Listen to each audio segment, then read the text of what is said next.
La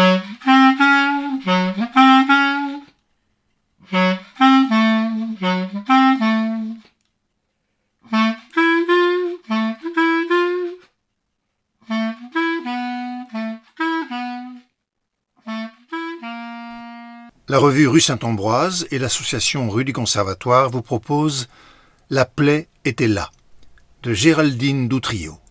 Lecture Yumi Fujimori. Musique Charlie Nelson.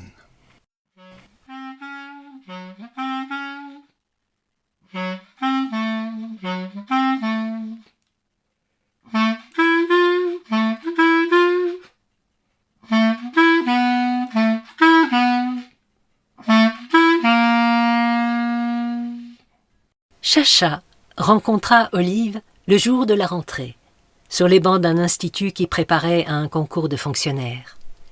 Il était un des rares garçons inscrits à cette formation. Elle avait des yeux clairs et doux, et un stylo planté dans le chignon comme une baguette chinoise. Il était venu s'asseoir à côté d'elle et, au même moment, en écoutant le professeur, ils avaient senti le feu d'un rayon de lumière qui taquinait, lui, sa joue, elle, sa nuque, et ils avaient pivoté leur regard vers la fenêtre. Dans le reflet, Chacha croisa les yeux d'Olive, crut qu'il la fixait, rougit et lui sourit. Mais c'était une méprise. Olive regardait les enfants jouer au foot dans la cour, mais comme il surprit son sourire, il en fut touché et lui sourit en retour. Tout ceci dura 10 secondes, mais les attacha l'un à l'autre. Le soleil brillait, c'était la chaleur d'août qui débordait sur septembre. Pour dire quelque chose, et un peu aussi pour se rendre intéressante, Chacha lui avait soufflé qu'elle aimait bien le foot. Plus tard, dans la rue, tandis qu'elle marchait et qu'il la suivait en vélo, il lui dit « Quand j'étais petit, j'étais amoureux d'une fille qui s'appelait comme toi, Chacha, et il l'avait fixée drôlement, avec insistance. » Chacha s'était senti mal à l'aise. Pourquoi lui disait-il ça à elle plutôt qu'aux autres? Il était grand, très fin, les cheveux noirs et raides. Il avait le teint légèrement mat. Il parlait et pensait à ce qu'il disait en même temps, ce qui provoquait parfois un léger bégaiement qui le rendait sympathique. Il était capable d'actions enfantines, ramasser main nue un paquet de feuilles mortes et les envoyer en l'air, se rouler dans l'herbe, prendre quelqu'un par les épaules juste parce qu'il est heureux de le revoir. C'était un être gracieux, léger, à la fois souple et résistant comme un roseau. Un farfadet, avait pensé Chacha, ce qui ne lui avait pas plu. Elle aimait la force, les corps lourds, et cette féminité l'avait rebuté. Il avait 1 an d'avance.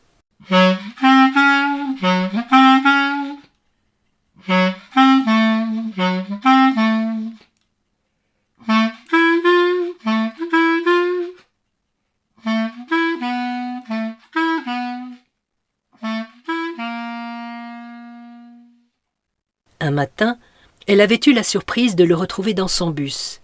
Il lui avait alors expliqué, un peu embêté, qu'il s'était levé plus tôt que d'habitude pour changer son itinéraire et ainsi faire la route avec elle. Cela ne fit pas plaisir à Chacha.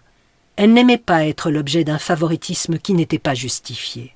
Puis, juste après, alors qu'elle lui parlait d'un rêve qu'elle avait fait, Olive dit « Moi je ne rêve jamais, mais ma copine, elle, fait des rêves incroyables. » Chacha avait reçu comme un petit choc dans la poitrine. Mais aussitôt, elle en profita pour lui dire qu'elle aussi avait quelqu'un. Elle sortait avec Julien depuis 1 an. Il avait 10 ans de plus qu'elle. Il était gentil et intelligent, mais un peu fou. Une maladie des reins l'avait foudroyé à l'âge de 20 ans, et alors qu'il avait depuis bénéficié d'une greffe, il vivait comme un éternel convalescent, ne faisait rien d'autre que lire et regarder des vieux films, avait plus ou moins arrêté ses études. Ces aveux firent d'Olive et Chacha des adversaires de force égale. Le duel n'aurait pas lieu, puisqu'ils étaient tous les deux pris, et au lieu du combat annoncé et de la souffrance à venir, il n'y aurait donc qu'égalité et camaraderie. Cela la soulagea grandement. Elle se sentit d'un coup plus à l'aise, et en même temps qu'elle ne se sentait plus coupable, elle commença à tomber amoureuse d'Olive. Un soir, il était venu chez elle pour travailler une version latine. Elle vivait alors dans un petit studio à demi sous terre, une espèce de terrier minuscule à l'abri de tout. Olive lui avait parlé de sa copine, des circonstances de leur rencontre. Elle l'avait littéralement harponnée, disait-il. Il n'avait pas eu le temps de la choisir. Il en parlait avec un léger dégoût. Ce mode de rencontre le rebutait encore, l'empêchait de l'aimer totalement, avait laissé le soupçon d'un mauvais présage. Un autre jour, un ami d'Olive était venu le chercher à l'Institut. Elle l'avait trouvé intéressant, sûr de lui, littéraire. Elle les avait suivis sur quelques centaines de mètres. Ils discutaient à bâtons rompus, unis par des projets communs. De nouveau un voyage en Afrique, des contes qu'ils avaient collectés là-bas et souhaitaient faire publier. Puis il l'avait quittée, la laissant à son arrêt de bus. Elle s'était sentie un phénomène négligeable, pensée dangereuse qui enfonça Chacha dans les sables du doute. De si bas, Olive lui parut très haut, et alors elle se dit qu'il était vraiment beau, oui, vraiment. Elle avait réalisé comme elle avait de la chance qu'un tel garçon aussi doué l'ait choisi elle et pas toutes les autres, toutes les nombreuses autres qui peuplaient les bancs de l'Institut. Un après-midi, juste avant les vacances de Noël, ils avaient évoqué leur enfance et s'étaient découverts des points communs. L'un comme l'autre avait beaucoup déménagé, vécu à l'étranger, lui en Afrique subsaharienne, elle au Maghreb et en Amérique. Ils avaient comparé les bruits de leurs souvenirs, lui le son des tam-tams, elle les voix des appels à la prière.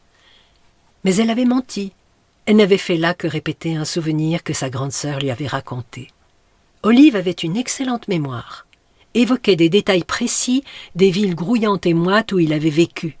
On sentait qu'il avait cultivé son passé, qu'il en avait travaillé la terre, et qu'il y ferait pousser plus tard de très belles choses, qu'il en parlerait dans ses futurs livres s'il devenait écrivain comme il le souhaitait.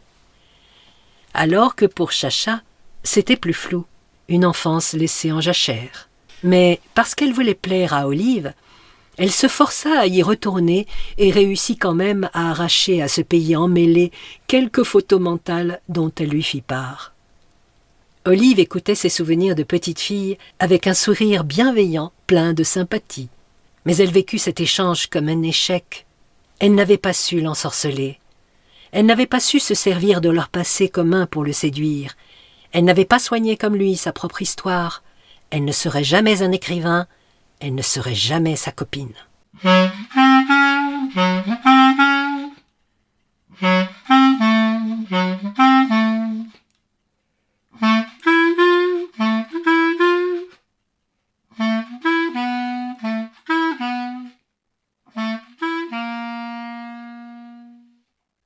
Julien ne voyait rien des tourments de Chacha.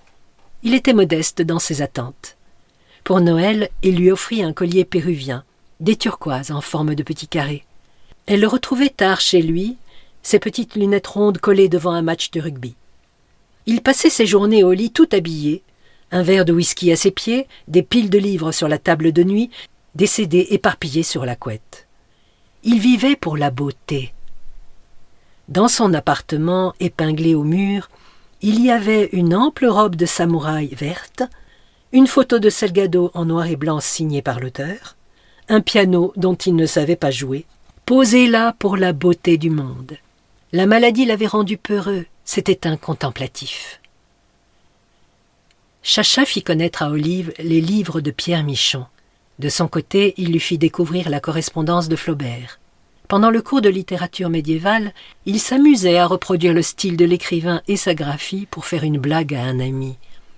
Il voulait lui faire croire qu'on avait découvert une lettre inédite de Flaubert, érotique, adressée à son amante Louise Collet. Il la lui fit lire. Elle l'admira. Tout ce qu'il faisait désormais déclenchait chez elle de l'admiration. Mais elle fut gênée. Les mots étaient très crus et à connotation sexuelle. Elle découvrait cela avec stupeur comme avec les poupées russes, une nouvelle poupée insoupçonnée à l'intérieur d'une autre. Ainsi, Olive, c'était cela aussi. Un homme qui faisait l'amour avec sa copine, qui se touchait le sexe, qui prononçait ses mots sans gêne, en riait. Mais vers la rentrée des vacances de Noël, il s'éloigna, chercha moins la compagnie de Chacha, même si son regard s'éclairait toujours quand il la voyait. Il sut que c'était son anniversaire, lui offrit un livre, Le ruban d'Olympe, de Michel Léris. Mais elle le reçut sans joie, comme la confirmation de leur rupture. Elle arrivait en retard à l'Institut, en repartait dès le cours terminé. Ce n'était pas Olive qu'elle fuyait, c'était son indifférence. Pendant ce temps, elle détricotait sa relation avec Julien. Elle le préparait à la rupture, ne parlait plus de vivre avec lui, annula un voyage programmé, espaçait leur rencontre. Un matin, vers le mois de mai, alors qu'elle venait d'apprendre qu'elle était admissible à son concours, elle entra chez lui, s'agenouilla au chevet de son lit, il se réveillait à peine. « Je te quitte », elle dit. Puis, « C'est fini ». Il la regarda avec stupeur comme s'il se réveillait d'un très long sommeil. Ses yeux sortirent de leur orbite et il hurla « Va-t'en ». Elle s'assit sur le lit, tenta de l'apaiser, mais il la poussa. Elle se releva, voulut parler, mais il était hors de lui. Il la poursuivit. Dans la cage d'escalier, il lui hurla « Casse-toi ». Le lendemain, alors qu'elle rentrait dans son studio, elle vit que la porte avait été forcée. À l'intérieur, le sol était jonché de CD cassés, de vêtements lacérés, le mur avait des traces de sang. Dans la microscopique salle de bain, les turquoises du collier qu'il lui avait offert étaient disséminées partout. Un après-midi, il surgit, s'approchant d'elle d'un air menaçant. Il brandissait une bouteille en verre en menaçant de la briser sur son crâne. Elle dut déménager. Elle alla chez une amie, mais à plusieurs reprises, dans le métro ou dans la rue, elle sentait une présence oppressante. Elle se retournait brusquement et le découvrait, hagard, les yeux vitreux, les bras chargés de vêtements ou d'objets. Elle dut retourner chez ses parents, mais, là encore, il déposait régulièrement des paquets de choses qui lui avaient appartenu ou non, et les objets étaient toujours détruits, brisés ou salis, inutilisables. Elle découvrit un jour la robe de samouraï lacérée sur son paillasson. Une autre fois, ce fut la photo de Salgado déchirée en morceaux. Il lui laissait des messages téléphoniques épouvantables où on entendait des cris, des menaces, des coups. Elle dut appeler plusieurs fois les pompiers. Il fit 2 comas éthyliques. Elle sut que sa greffe au rein avait bougé, qu'il avait failli la perdre, qu'il la perdrait s'il continuait.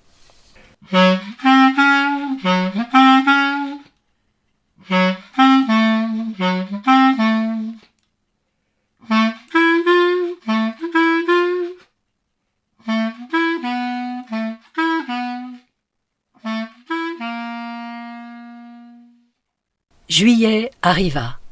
Les 2 bords du lac s'étaient ressoudés, refoulant la tornade sous les eaux profondes, et les yeux de Chacha retrouvèrent leur aspect lisse et serein. Elle avait échoué à ses oraux, mais elle se sentait libre. Elle reçut un coup de téléphone d'Olive. Elle eut l'impression de retrouver un ami après un très long voyage. Ils se donnèrent rendez-vous dans un pub, mais elle était guérie de lui. Aussi se montra-t-elle légère et sûre d'elle, pétillante, taquine. Tandis qu'il repassait une 3e commande à la serveuse, elle se dit qu'elle avait changé, qu'elle n'avait plus peur, qu'il ne l'intimidait plus. Surpris, Olive ne la reconnaissait pas, la pressait de questions. Elle lui répondait sans gêne, développait ses réponses, prenait le temps. Jamais elle n'avait parlé aussi bien. Il n'en revenait pas du tour que prenait la soirée. Il avait souhaité la voir pour lui souhaiter de bonnes vacances et clore en douceur cette amitié amoureuse. Or, elle l'agaçait. De nouveau, elle l'attirait, mais différemment. Dans le taxi, il lui proposa de passer chez lui. « En tout bien tout honneur », dit-il. Dans la chambre, il lui proposa de dormir dans son lit. « En tout bien tout honneur », répéta-t-il. Elle rit, se leva, s'avança vers lui, et tout son corps fut parcouru de tremblements. Elle tremblait tellement qu'elle se demanda si elle arriverait à l'embrasser. Ils s'étreignirent et tombèrent dans le lit. Ce fut une lutte. Tous les 2 nus dans son lit, il touchait ses seins, ses fesses, les embrassait avec vénération. Elle se tortillait sous lui, heureuse de la situation, surprise de sa propre émotion, pleine de désir. Mais quelque chose ne fonctionnait pas. Jusqu'à l'aube, ils luttèrent contre ce qui semblait de plus en plus inévitable. Mais rien n'y fit, ils n'arrivèrent pas à aller jusqu'au bout. Au matin, Chacha se leva les bras lourds, comme sous le poids d'une armure incassable. Sous la douche, ce fut le contraire. Elle eut l'impression d'être enduite d'un vernis gluant. Elle se dégoûtait. Au petit déjeuner, Olive avait retrouvé sa politesse habituelle, cet empressement qui avait le don de mettre de la distance entre eux. Chacha se sentait de nouveau gênée, honteuse, écrasée. Quelques jours plus tard, Elle apprit par une amie commune qu'il était parti en Espagne, retrouver sa copine en échange là-bas. Pour tout lui avouer et lui demander pardon, se dit Chacha. Alors elle éprouva un sentiment atroce, une humiliation cuisante qui lui fit mal, la remplit d'une colère sans véritable objet. Elle pleura longtemps, en voulut au sort de s'être opposée à leur union. Elle eut des nuits agitées où elle se voyait parler toute seule, s'adressant à un Olive imaginaire, en lui implorant de lui donner une deuxième chance. Elle avait des rêveries inquiétantes, se repassait le film de la scène où son ex s'était introduit chez elle, cassant de les CD, tirant sur le fil du collier de turquoise jusqu'à le couper en deux, lacérant ses vêtements, puis cognant son front jusqu'à ce que du sang salisse les murs. Les années passèrent, et Chacha oublia. Mais quand elle se souvenait d'Olive et de leur histoire, le chagrin, le regret et la colère revenaient avec la force d'une vague. C'était un souvenir qui ne lui faisait aucun bien, dont elle ne put sortir aucune leçon, dont elle ne sut tirer aucune expérience qui la ferait grandir ou évoluer. Ce n'était que du négatif. La preuve, la plaie était là, rouge et brillante, vivante, prête à se rouvrir et à couler, déversant comme une petite rivière malsaine ses émotions empoisonnées dans le cœur de Chacha.